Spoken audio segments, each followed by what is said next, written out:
సంగీతం ఒక గురువు దగ్గర అక్కడ నేర్చుకోకుండా ఎలా ఈ రాగాలు పట్టుకుని అదే నేను అడుగుతున్నాను దేవుడిని భగవంతుడు చెప్పాలి ఎలా దేవుడా నాకు ఇచ్చావో ఎందుకు ఇచ్చావో మీరు ఎప్పుడు చెప్తారు సార్. అప్పటి వరకు అది గాలి, నేను అలా తెరిచిన తర్వాత అది పాట.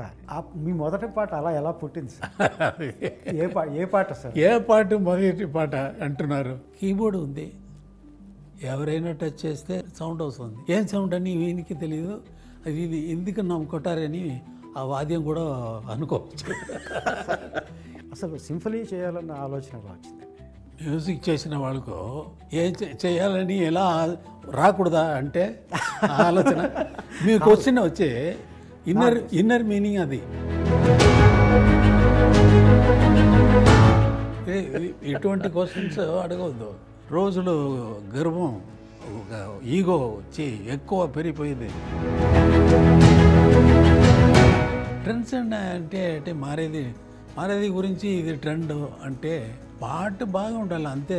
దీంట్లో ట్రెండ్ ఎలా వచ్చింది? కొత్త ప్రొడ్యూసరు, కొత్త హీరో, మీరు కొత్త డైరెక్టర్. మణిరత్నం వచ్చినప్పుడు ఈజ్ నాట్ మణిరత్నం. భారతిరాజా వచ్చినప్పుడు ఈజ్ నాట్ భారతిరాజా. నాతో వచ్చి పిక్చర్ చేసిన తర్వాతనే స్టోరీ ఎక్కువ చెబుతారు. మంచి వర్క్ అయితే జనాలు ఒప్పుకున్నారు.